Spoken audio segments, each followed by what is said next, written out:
빌립보서 이어갑니다. 네 번째 시간 1장 9절로 11절 바울의 기도인데 우리 기도하는 마음으로 같이 한번 읽겠습니다. 시작. 내가 기도하노라 너희 사랑을 지식과 모든 총명으로 점점 더 풍성하게 하사 너희애로 지극히 선한 것을 분별하며 또 진실하여 허물 없이 그리스도의 날까지 이르고 예수 그리스도로 말미암아 의의 열매가 가득하여 하나님의 영광과 찬송이 되기를 원하노라. 아멘.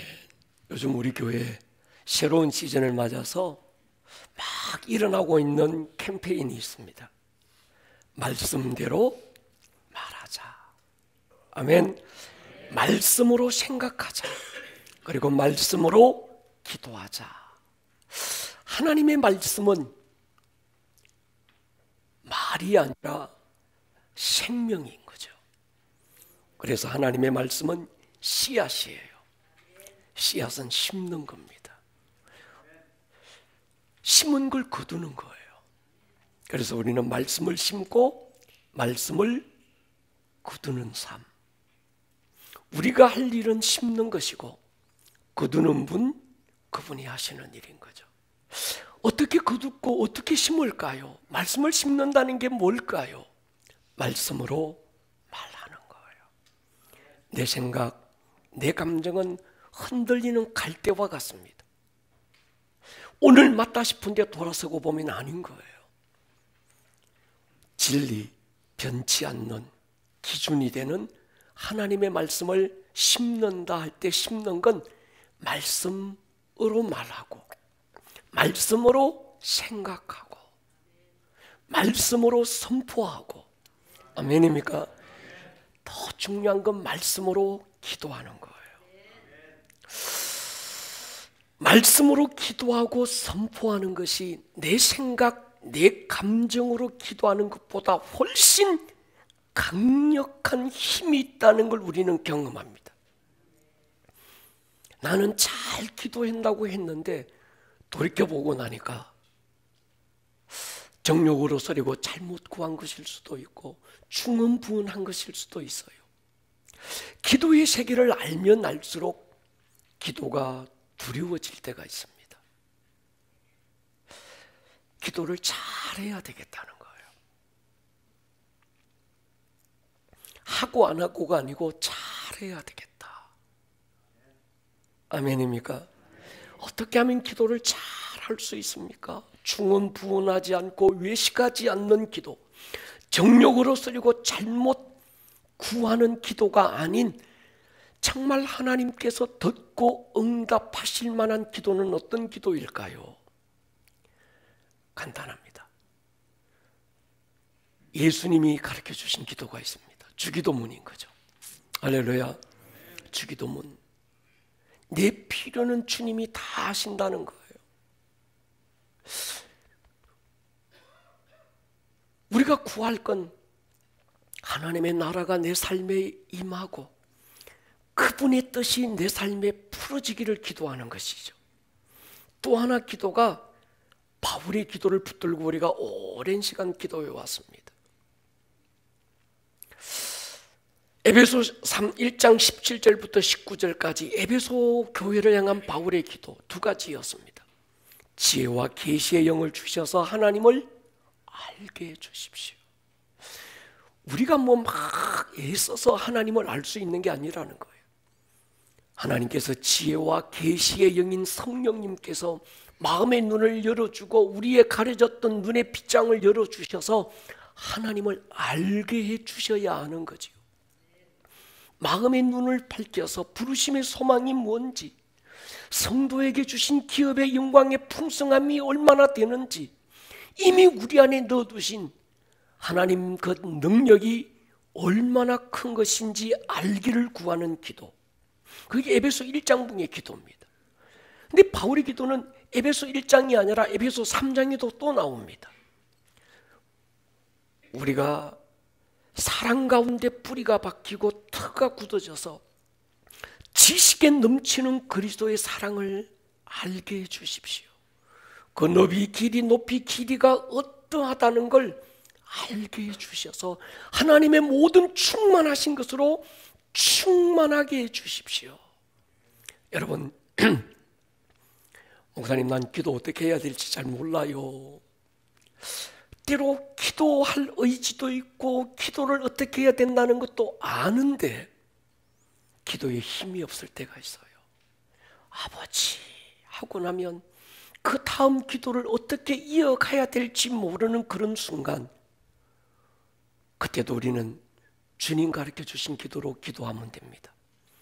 그리고 한 시대 믿음의 큰 거목인 바울이 했던 기도가 나의 기도가 돼서 하나님께 올려드리면 되는 거죠. 오늘 본문의 바울의 기도, 빌립보 교회를 향한 기도입니다. 바울은 빌립보 교회에 감사와 사랑을 전하고 이어서 빌립보 교회를 위해서 기도하고 있습니다. 이 시즌에 하나님께서 새로운 시즌을 선포하고 빌립보서를 열어주시면서 우리 안에 이 빌립보 교회를 향한 바울의 기도가 우리 교회의 기도가 되기를 축복합니다. 너희 사랑을 지식과 모든 총명으로 점점 더 풍성하게 되기를 구한다. 지극히 선한 것을 분별하여 허물 없이 그리스도의 날까지 이르기를 원하고, 또 하나 예수로 말미암아 의의 열매가 가득하여 하나님의 영광과 찬송이 되기를 지금 바울은 기도하고 있는 겁니다. 가끔씩 목사가 지쳤을 때 문자나 톡으로 사랑을 전하는 성도님들이 있습니다. 목사님 힘내세요. 우리가 기도하고 있습니다. 가슴이 뭉클해져요. 사랑은 감정을 넘어서 기도로 이어져야 되는 거지요. 아멘입니까? 자녀를 사랑한다면 내 너 사랑해 이것으로 끝나면 안 됩니다. 그 사랑이 기도로 이어져야 합니다. 우리가 부모님을 사랑한다면 부모님을 위한 기도가 시작돼야지요. 교회를 사랑한다면 교회를 위한 기도가 멈추지 않아야 합니다. 제가 군 생활할 때 좋아했던 찬양이 있어요. 그때 나왔던 찬양인데, 당신이 지쳐서 기도할 수 없고 눈물이 빗물처럼 흘러내릴 때 주님은 아시는 거예요. 내가 얼마나 약한지 아신다. 얼마나 초라한지 아신다. 겉으로는 강한 것 같고 뭐 있어 보이는 것 같고, 그런데 내 내면에서 한없이 약해질 그때 주님은 사랑으로 돌봐주신다는 것. 누군가 널 위하여, 누군가 기도하네. 내가 홀로 외로워서 마음이 무너질 때 누군가 널 위해 기도하네.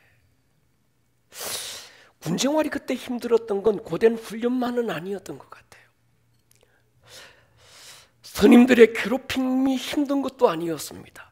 가장 힘들었던 건요, 고립이어서요. 내가 알고 연결되었던 모든 것들로부터 단절되는 것이었습니다.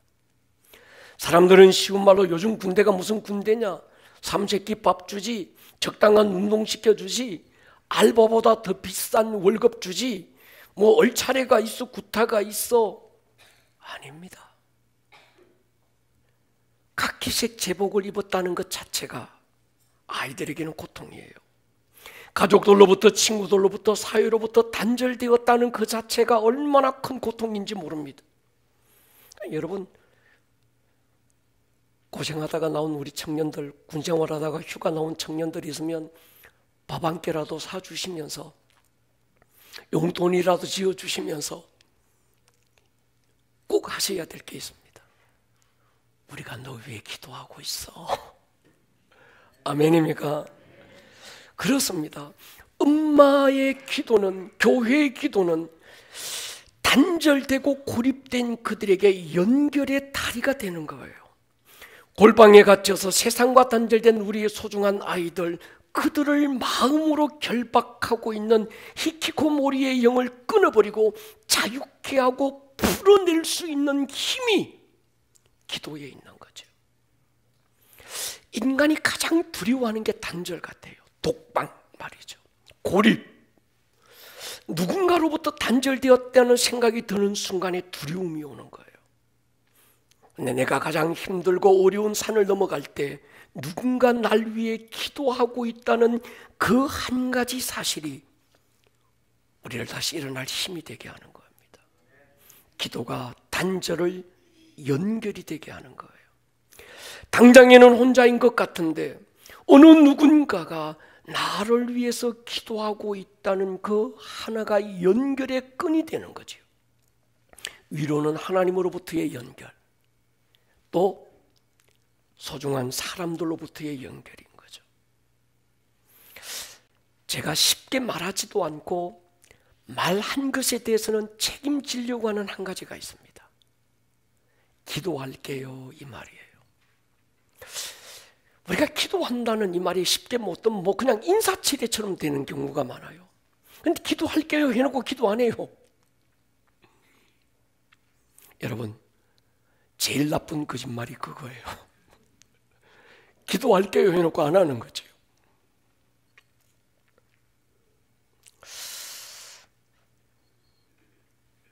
기도에 대해서 조금 더 나눠보면 좋겠습니다. 기도가 뭘까? 왜 기도해야 되는가라는 문제입니다. 6절에 바울에게는 강력한 확신이 있었다고 말했습니다.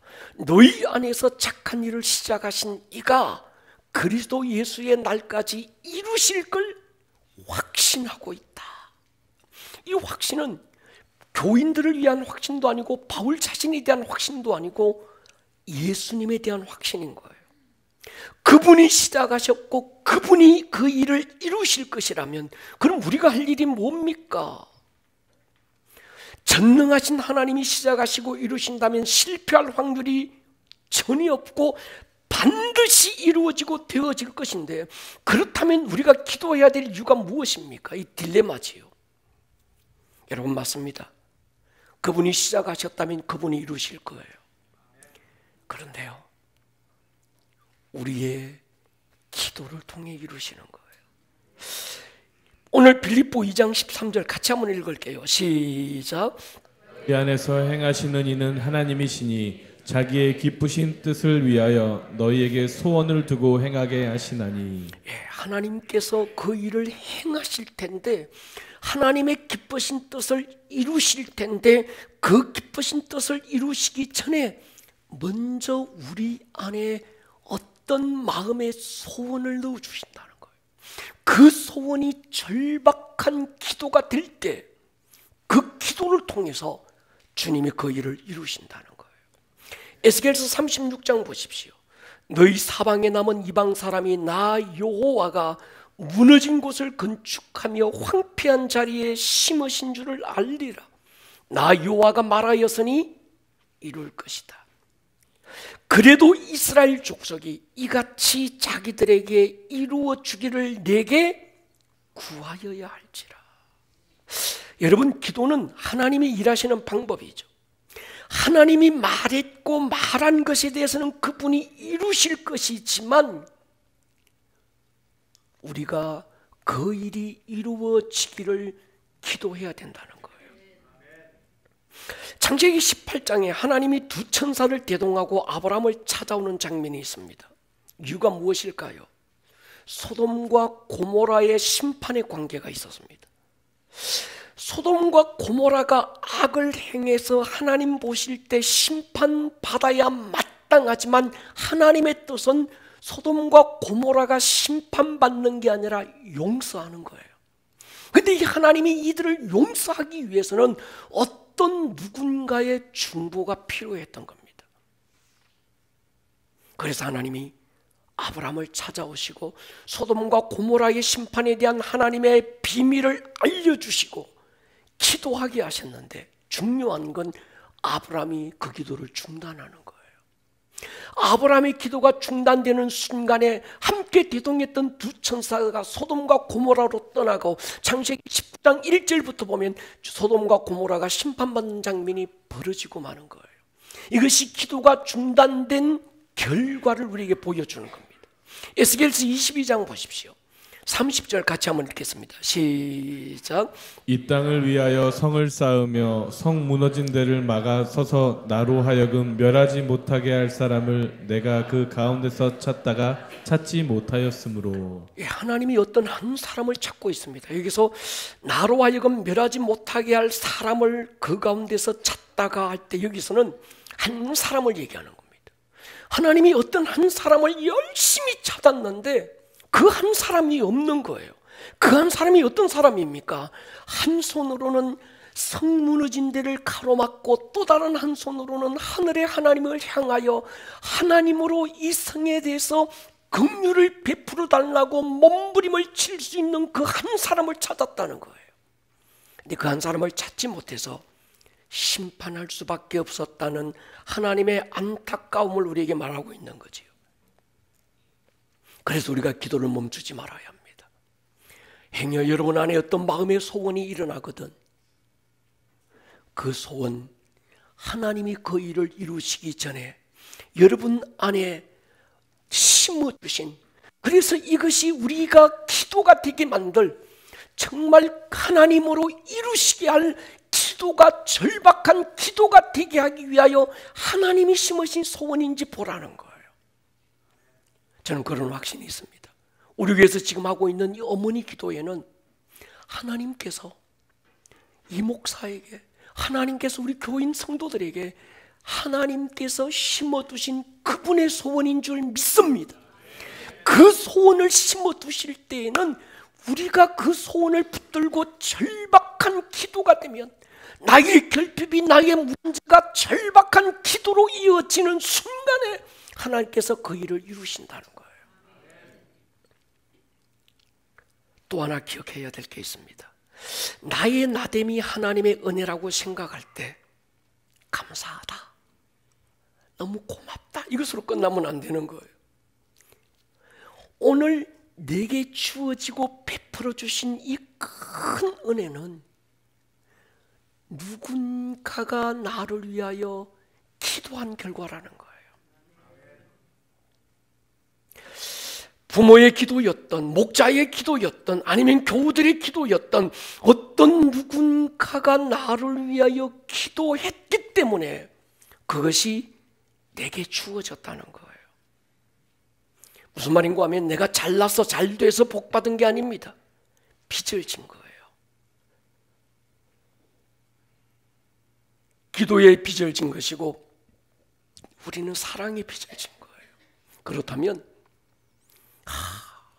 생각지도 않았던 좋은 일이 있네, 감사하다, 할렐루야, 이것으로 끝나지 마시고 누군가가,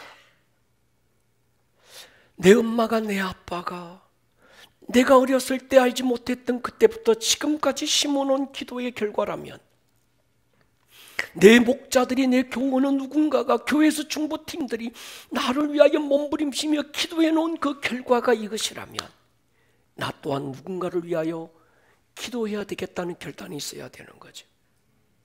오늘 우리 교회 안에 서로를 향한 중보가 풀어지기를 주님의 이름으로 축복합니다. 오늘 이 바울의 기도 한번 보십시오. 바울은 빌립보 교회가 돈 많이 벌게 해주십시오, 쭉쭉빵빵 막 형통하게 해주십시오, 좋은 직장 들어가고 손대는 일들마다 막 다 잘되게 해주십시오, 그렇게 기도하지 않습니다. 바울은 사랑을 위하여 기도하고 있습니다. 너희 사랑이 지식과 총명으로 점점 더 풍성하기를 기도하고 있는 거예요. 여기서 지식은 백과사전적인 지식이 아닙니다. 친밀함을 통해 주어지는 지식. 사랑이 없는 지식은 교만하게 만들고 지식이 없는 사랑은 독선과 집착이 될 수 있습니다. 사랑은 절여진 지식이라야 열매가 되는 거죠. 요한복음 14장에 주님이 그렇게 말씀해요. 나의 계명을 지키는 자야 나를 사랑하는 자니 나를 사랑하는 자는 내 아버지께 사랑을 받을 것이고 나도 그를 사랑하여 그에게 나를 나타내리라. 이 친밀함 속에 정말 주님이 내게서 나타날 수 있는, 주의 말씀이 내게서 경험되고 있는 그 친밀한 경험 속에서의 사랑 말인 거죠. 보니까 그러더라고요. 전에는 안 보였는데 사랑하면 보여지는 게 있습니다. 사랑하는 사람에게만 다가오는 특별한 지식이 있습니다. 사랑하는 사람의 귀에만 들려오는 음성이 있습니다. 그래서 지금 이 바울은 빌립보 교회가 사랑이 있기를 구하는데 그냥 사랑이 아니라 지식과 총명에 가득한 그 사랑 말이죠. 여러분, 결혼 주례를 부탁하러 오는 청년들에게 제가 가끔 이런 얘기합니다. 얘들아, 사랑이라는 감정만으로 결혼하면, 결혼하고 살다 보면 아내가 되고 남편이 되고 아이 태어나면 엄마 되고 아빠가 될 수 있다. 그런데 좋은 엄마가 되고 좋은 남편이 되는 건 다른 얘기다. 애들이 물어요. 그럼 목사님, 어떻게 하면 좋은 엄마, 좋은 아빠, 좋은 아내, 남편이 될까요? 제가 그래요. 공부를 해라. 아는 것만큼 사랑할 수 있다. 아멘입니까? 감정으로 하는 사랑 말고요. 아는 것만큼 사랑할 수 있고 아는 것만큼 살아낼 수 있습니다. 그래서 남편들은 아내를 연구해야 되고 아이들이 자라면서 어떤 발달 과정을 겪는지 공부해야 되는 거예요. 알면 이해가 되는데 모르면 오해로 돌아가는 거지요. 모든 다툼은 오해에서 시작됩니다. 그런데 오해가 아니죠. 모르는 데서 시작되는 거예요. 남편의 어린 시절 환경을 알고 나면 오늘 왜 그렇게 반응하는지 이해가 됩니다. 아내도 마찬가지인 거죠. 내 아이들이 그 시기에 왜 그렇게 반응하고 매사가 삐딱하고 왜 예민한지 이해가 됩니다. 모르면 오해가 되고 오해로 끝나는 게 아니라 돌이킬 수 없는 사랑으로 남게 되는 거죠.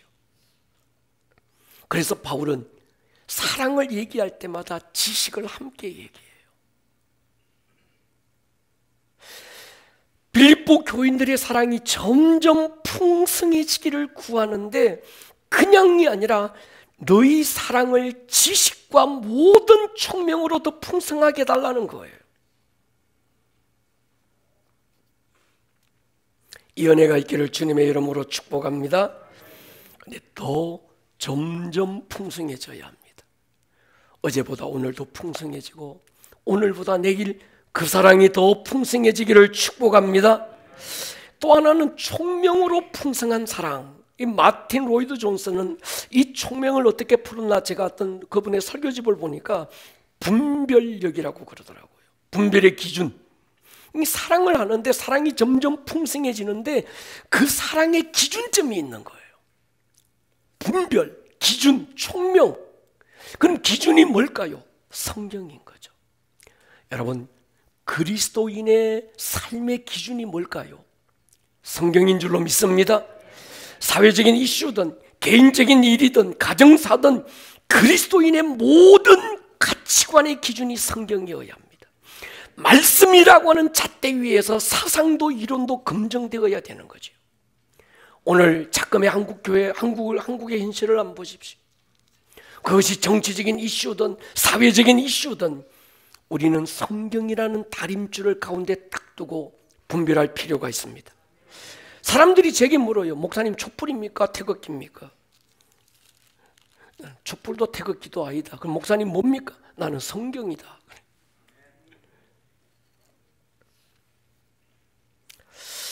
고린도후서 10장 보십시오. 우리의 싸우는 무기는 육신에 속한 것이 아니고 견고한 진도 무너뜨리는 하나님의 능력이라. 견고한 진이 뭘까요? 모든 이론, 하나님을 대적하여 높아진 것들, 모든 생각, 그것들을 사로잡아서 누구에게 복종합니까? 그리스도에게 복종한다는 거예요.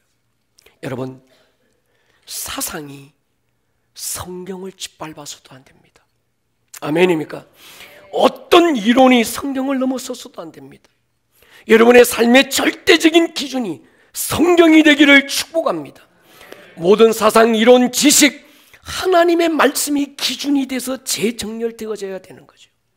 여러분, 목장 안에서, 교회 안에서 성경이 아닌 세상의 사상과 정치적인 기준을 잣대 삼아서 서로 다툼을 만들지 않을 수 있기를 주의 이름으로 축원합니다. 요즘 최근에 이런 생각을 해봤습니다. 성경을 깊이 들여다보면 하나님의 세계 경영이 보여요.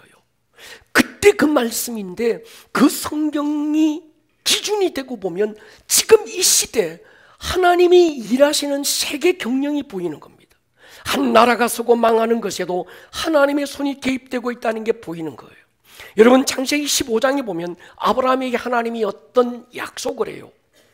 13절부터 보면 여호와께서 아브라함에게 말합니다. 너는 반드시 알라. 내 자손이 이방에서 계기되어 그들을 섬길 것이다. 그들은 400년 동안 내 자손을 괴롭힐 것이다. 그들이 섬기는 나라를 내가 징벌하고 나면 그 위에 네 자손이 큰 재물을 걸고 나올 것이다. 몇백 년 후에 일어날 모세 시대 이집트 애굽에 대한 이야기인 거예요. 이 약속이 이루어지기 위해서 요셉이 죽으면서 갑자기 이집트에 요셉을 알지 못하는 바로 왕이 세워집니다. 그 요셉을 알지 못하는 바로 왕이 갑자기 일어선 게 아니에요. 하나님께서 이스라엘 백성이 400년간 애굽에서 이방 나라에서 계기되어 그들에게 괴롭힘 당하고 그 후에 400년 후에 나올 것이라고 하는 그 400년이 차면서 하나님께서 그 하나님의 뜻을 아브라함과 약속했던 그 약속을 이루시기 위해서 지금 요셉을 알지 못하는 어떤 왕이 일어나야 됐던 거예요. 그래야 고센 땅에 있던 이스라엘 백성들 그들이 하나님께 기도하게 되고 그 기도를 통해서 그들이 출애굽하게 되는 거지요. 예레미야를 통해서 하신 약속이 있습니다. 이스라엘 백성들이 바벨론의 포로가 되어 끌려간 후 70년 후에 다시 고토로 돌아온다는 약속입니다. 예레미야 25장 보십시오. 같이 한번 읽을게요. 시작. 이 모든 땅이 폐허가 되어 놀랄 일이 될 것이며 이 민족들은 70년 동안 바벨론의 왕을 섬기리라. 그 70년의 약속의 기간이 끝나고 이스라엘 백성들이 이스라엘 고토로 돌아오기 위해서 하나님은 갑자기 앗수르라고 하는 엄청난 대제국을 멸망시킵니다. 그리고 페르시아가 일어서요. 고레스라고 하는 한 사람이 갑자기 왕으로 일어서면서 바벨론의 포로로 끌려가 있던 그들을 세 차례 돌려보내는 거죠. 이 일을 위해서 느헤미야에게 사명을 주시고 아닥사스다 왕을 통해서 그 일에 협력하게 만드는 거예요. 여러분, 저는 그렇게 확신해요. 하나님의 세계 경영이 있습니다. 이 세상의 모든 경영은 트럼프가 하는 게 아닙니다. 하나님이 하시는 줄 믿습니다. 보십시오. 세계적으로 시대의 흐름이 동성애라고 하는 거대한 물결을 만들었습니다. 동성애라고 하는 소수 약자들의 어떤 그들의 어떤 권리를 보장해 주자. 그래서 막 이 거대한 물결을 타고 전 세계 유럽, 미국, 아시아, 아프리카 막 쓸고 갑니다. 이때 이 흐름을 끊어낼 만한 사람이 누가 있었을까요? 그냥 하나님이 갑자기 트럼프라는 말도 안 되는 사람을 미국의 왕 대통령으로 세우더니 그 대통령이 일어나서 처음에 한 일이 뭡니까? 미국은 남성과 여성 두 개의 성만 있다는 거예요. 할렐루야. 트럼프가 취임하는 그날 미국의 여권이 바뀌었습니다. 바이든 때 창설됐던 동성애 부대가 해체되고 동성애 군인들을 제대시켜서 군대에서 퇴출시키고 말았습니다. 그리고 바이든 때 미국의 10대들에게 성전환 수술을 지원했던 지원금을 다 끊어버렸습니다. 하나님의 성경이 기준이 돼서 미국은 남성과 여성이라는 두 가지 성만 존재한다는 거예요. 미국이 아니면 이 세계 흐름을 누가 끊을까요? 트럼프가 아니면 누가 이걸 끊을까요? 저는 트럼프 별로 안 좋아합니다. 그런데 그가 붙들고 있는 성경적 기준을 저는 좋아합니다. 보십시오.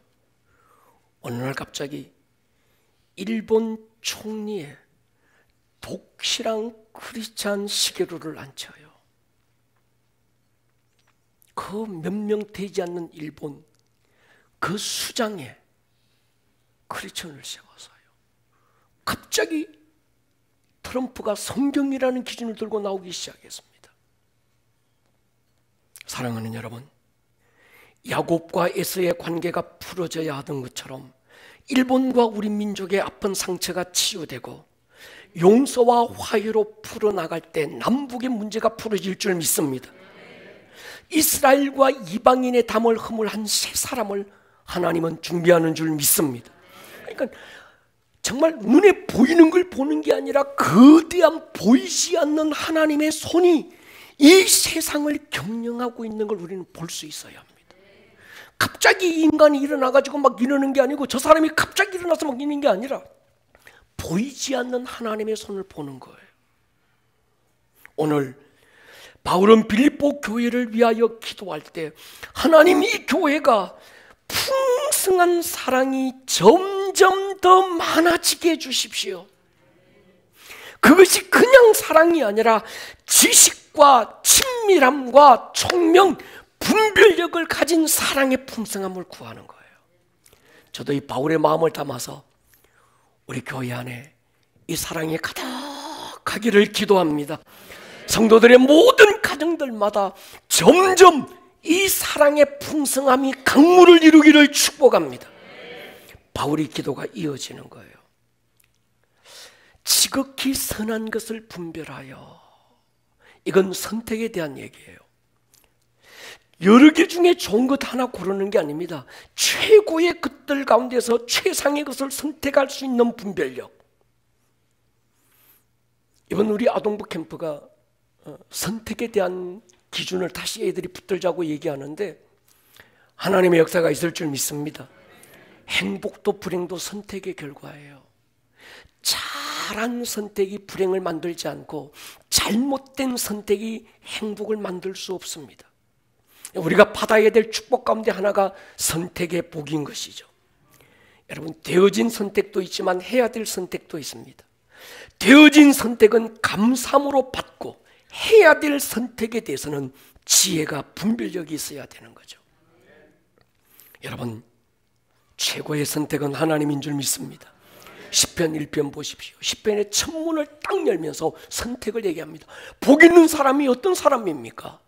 죄인의 길을 선택하지 않고 오만한 자의 자리를 선택하지 않고 악한 자의 꾀를 선택하지 않고 여호와의 말씀을 선택하는 거예요. 아멘입니까? 여러분의 자녀들에게 이 선택의 복이 있기를 축복합니다. 하나님, 내 자녀에게 좋은 배우자를 만날 수 있는 복을 주십시오. 또 누군가에게 좋은 배우자가 되어지는 복을 주십시오. 위패와 진패를 구분할 때 그냥 안 보여요. 빛에 비추어 보면 위패와 진패가 구분이 됩니다. 하나님의 말씀이 빛이고 진리가 빛이고 예수가 생명의 빛이라면 그분께 비추어 볼 수 있기를 주의 이름으로 축원합니다. 하나님의 복은 시간이 흐를수록 좋은 거지요. 처음엔 미약한 것 같고 평범한 것 같은데 시간이 흐를수록 더 좋아지는 창대함의 복. 여러분의 오늘보다 내일이 더 창대한 복이 되기를 축복합니다. 여러분의 중년이 든든하고 노년이 평안하기를 축복합니다. 우리 신앙의 핵심 가치, 인생의 본질이 뭘까요? 사랑인 거예요. 그러니까 여러분, 교회를 위해서 기도하실 때도 하나님 우리 교회 막 수만 명 모여서 부흥하게 해주십시오. 이 기도도 필요합니다. 더 좋은 기도가 있습니다. 하나님, 누가 모였던 어떤 사람이 함께하든 사랑이 풍성한 교회가 되게 하여 주십시오. 사랑이 없는 믿음 2단이에요. 사랑이 없는 인생 다 2단일 뿐입니다. 이 하나님께서 우리에게 주셨던 율법의 강령, 그 모든 613가지 율법을 다 이루고 한 가지 주신 세계명, 하나님이 우리에게 주셨던 가장 큰 은사, 사랑인 것이죠. 바울은 여기서 말하는 의의 열매, 사랑인 거예요. 하나님, 이 빌립보 교회가 의의 열매가 맺게 해주십시오. 이건 사랑의 열매인 거죠. 빌립보 교회를 향한 바울의 기도, 작은 기도가 아닙니다. 마지막에 이렇게 기도합니다. 하나님의 영광과 찬송이 되게 하여 주십시오. 참, 우리가 오랫동안 붙들었던 선십이잖아요. 바울은 여기뿐만이 아니라 에베소서에서도 그렇게 합니다. 1장 12절에 보면 이는 우리가 그리스도 안에서 전부터 바라던 그의 영광의 찬송이 되게 하려 하십니다. 하나님께서 왜 인간을 만들었습니까? 하나님의 영광과 찬송이 되게 하려고. 요한복음 17장에서 우리 주님의 기도 보십시오. 24절 같이 읽겠습니다. 시작. 가도 나 있는 곳에 나와 함께 있어 아버지께서 창세전부터 나를 사랑하심으로 내게 주신 나의 영광을 그들로 보게 하시기를 원하옵나이다. 아멘. 빌립보 교회를 향한, 아니면 에베소 교회를 향한 바울의 간절한 기도. 하나님, 저들이 하나님의 영광과 찬송이 되게 해주십시오. 요한복음 17장에서 십자가를 지기 하루 전날 밤 정말 유언 같은 마지막 주님의 기도. 내가 아버지 안에, 아버지가 내 안에 계셔서 창세전에 아버지와 내가 함께 누렸던 그 영광을 저들에게 주어서 저들도 그 영광 안에 머물게 해주십시오. 아름다운 꿈의 교회를 향한 저의 간절한 기도도 바로 이것입니다. 하나님의 관심은 우리가 하나님의 영광이 되고 하나님의 찬송이 되는 것이죠. 오늘 이 바울의 기도가 우리의 기도가 되고 우리의 삶에 응답되기를 주님의 이름으로 축원합니다. 사랑을 위하여 기도해 주십시오. 하나님의 영광과 찬송이 되기를 기도해 주십시오. 머리를 한번 숙여 보십시다. 자녀를 향한 부모의 기도는 예언적 선포가 됩니다. 지난 어머니 기도회 때 오남 권사님이 그런 간증을 하셔서요, 나는 알지 못하고 내놓았던 그 한마디가 내 자녀들에게는 예언적 선포가 돼서 그대로 이루어졌다고. 여러분, 여러분의 자녀를 위한 기도 예언적 선포가 될 것입니다. 뭐라고 기도해야 될까요? 한 가지를 기도해 주십시오. 하나님, 이 아이가 지식과 총명으로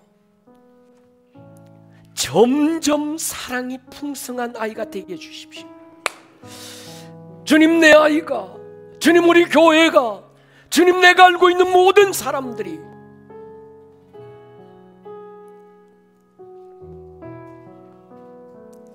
하나님의 영광이 되고 찬송이 되게 해주십시오. 이 시간 마음의 소원을 담고 우리 한번 입을 벌려서 그렇게 기도하면 좋겠습니다. 하나님, 우리 교회가, 하나님, 우리 목장이, 하나님, 우리 가정이, 우리의 자녀들이 오늘 이 바울의 기도가 응답되기를 기도합니다. 아멘. 주여 한번 부르고 통성으로 기도합니다. 주여. 오늘 들었던 이 말씀이 듣는 말씀에서 끝나지 않고 여러분들의 삶에 살아내는 말씀으로 생명력 있는 말씀이 될 수 있기를 주님의 이름으로 다시 한번 축복합니다.